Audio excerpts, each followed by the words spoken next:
Good morning प्यारे मित्रों, हम आगे आज जा रहे हैं कहानी को।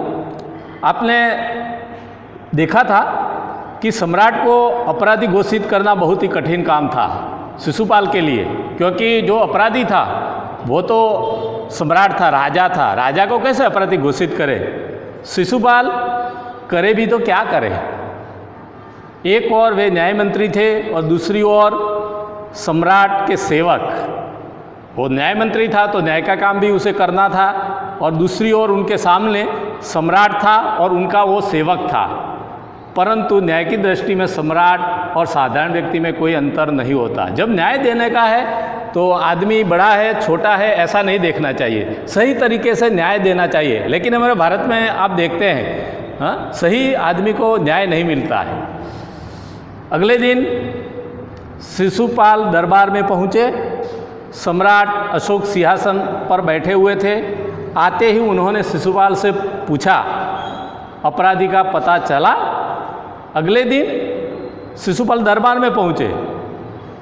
सम्राट अशोक सिंहासन पर बैठे हुए थे और आते उन्होंने शिशुपाल से पूछा, अपराधी का पता चला? न्याय मंत्री ने साहसपूर्वक कहा, जी हाँ चल गया, हाँ चल गया, हाँ अपराधी कौन है मैंने ढूंढ लिया है, ऐसा शिशुपाल ने राजा अशोक को बताया। तो फिर उसे उपस्थित करो। उपस्थित का मतलब लिख लो।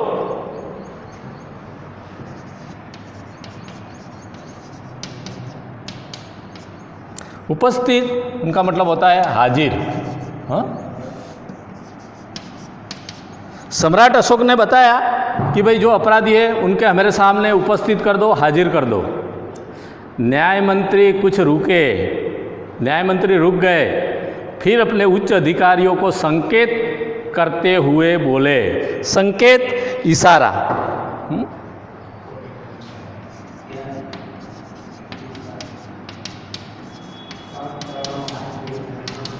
शिशुपाल ने अधिकारी को संकेत करते हुए बोलो, धनवीर उन्हें गिरफ्तार कर लो, मैं आज्ञा देता हूँ। उनको पकड़ लो, अपराधी है। किसकी ओर संकेत करते बोले थे? संकेत सम्राट की ओर था, राजा की ओर संकेत था।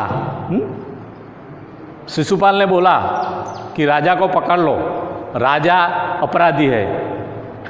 दरबार में निस्तब्धता छा गई। देखो निस्तब्धता।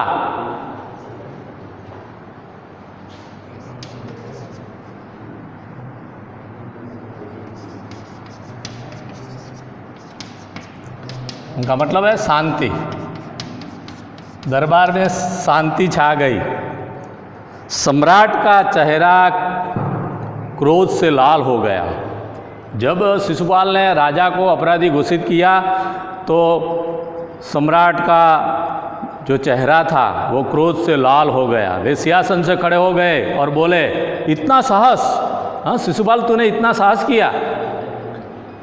न्याय मंत्री ने ऐसा भाव प्रकट किया जैसे कुछ सुना ही न हो, लेकिन उनकी कोई असर शिशुपाल पर नहीं हुई।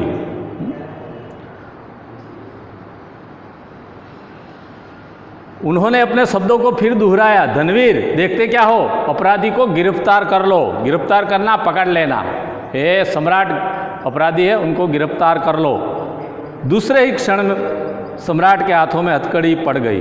दूसरी ही क्षण, दूसरी ही पल में सम्राट के हाथों में हथकड़ी लग गई। न्याय मंत्री ने कहा, अशोक तुम पर पहरेदार की हत्या का आरोप लगाया जाता है। न्याय मंत्री ने बोला कि अशोक, राजा को भी वो अपराधी हैं इसलिए उनको अशोक कहता है, लेकिन राजा को जैसे तैसे बुलाया नहीं जाता है, मानपूर्वक बुलाया जाता है। लेकिन अभी वो राजा से, सम्राट से वो क्या बन गया? अपराधी बन गया।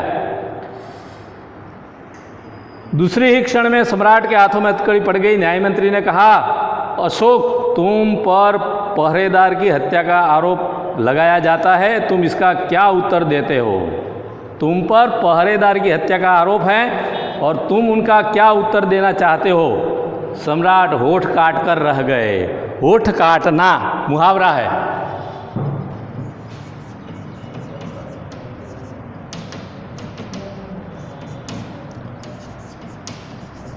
होठ काटना, आश्चर्य में पड़ना।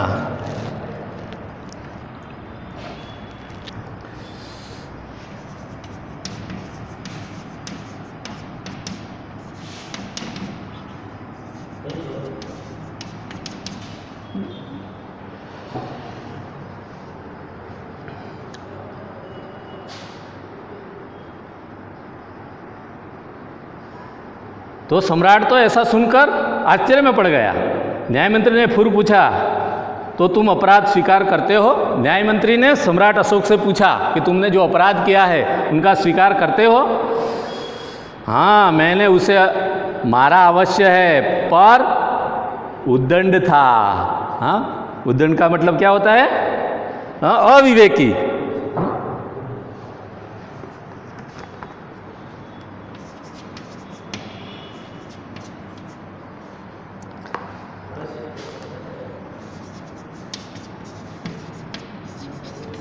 सम्राट अशोक ने न्याय मंत्री को बताया कि मैंने अवश्य उसे मारा है, लेकिन वो कैसा था? अविवेकी था, इसलिए मैंने उन्हें मारा है।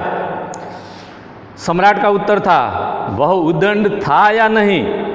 तुमने एक राज कर्मचारी की हत्या की है, तुम अपराधी हो, तुम्हें मृत्युदंड दिया जाता है। न्याय मंत्री ने निर्णय दिया, न्याय मंत्री ने उन्हें निर्णय दिया कि तुमने एक आदमी की हत्या की है, इसलिए उनके लिए तुम्हें मृत्युदंड की सजा दी जाती है।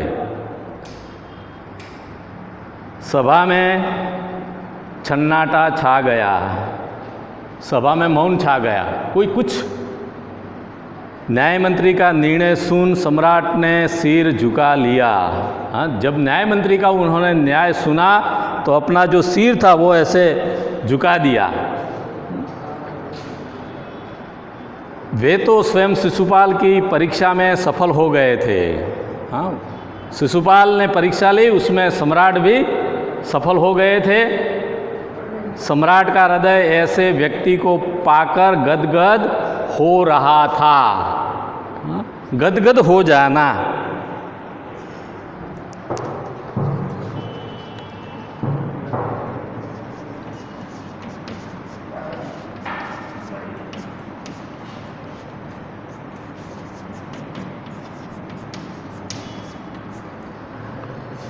भाव विभोर हो जाना।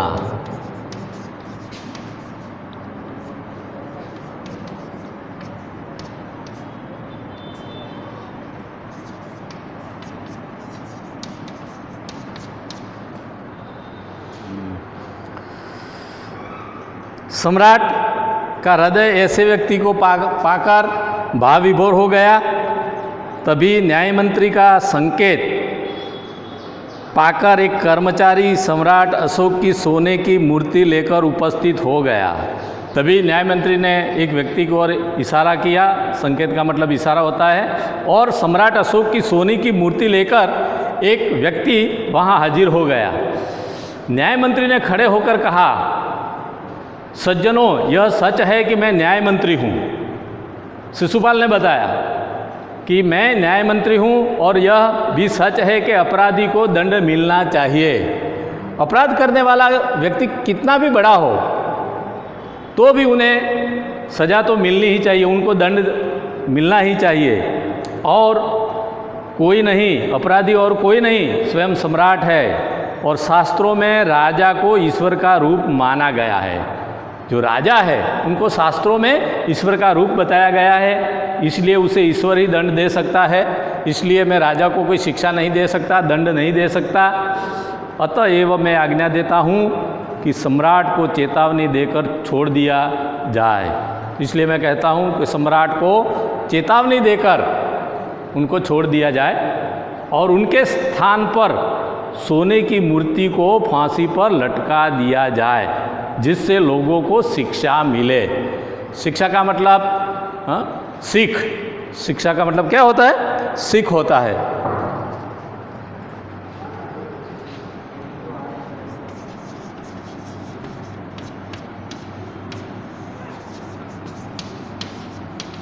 लोगों को सीख मिले, इसलिए उन्होंने सोने की मूर्ति को फांसी पर लटका देने का आदेश किया। न्याय मंत्री का न्याय सुनकर जय जयकार कर उठे। सब लोग जब सब लोग चले हुए तो शिशुपाल ने राजमुद्रा सम्राट अशोक के सामने रख दी और बोले, महाराज यह राजमुद्रा वापस ले ले, मुझसे यह बोझ नहीं उठाया जाएगा। अशोक ने सम्मान भरी दृष्टि से उनकी ओर देखते हुए गदगद कंठ से कहा, आपने मेरी आंखें खोल दी है, आपका साहस प्रशंसनीय है। यह बोझ है, जो जिम्मेदारी है आपने मुझे दी है, आपके अतिरिक्त और कोई नहीं उठा सकता। न्याय मंत्री निरुत्तर हो गए। तो यहाँ ये कहानी पूरी होती है। सब विद्यार्थी मित्रों, उसमें 1 से 7 स्वाध्याय दिए गए हैं। आप ये आपकी हिंदी की नोट में अवश्य लिखेंगे। जब पूरा होगा तब मेरे को बताने को भी यहाँ आने का। थैंक्स।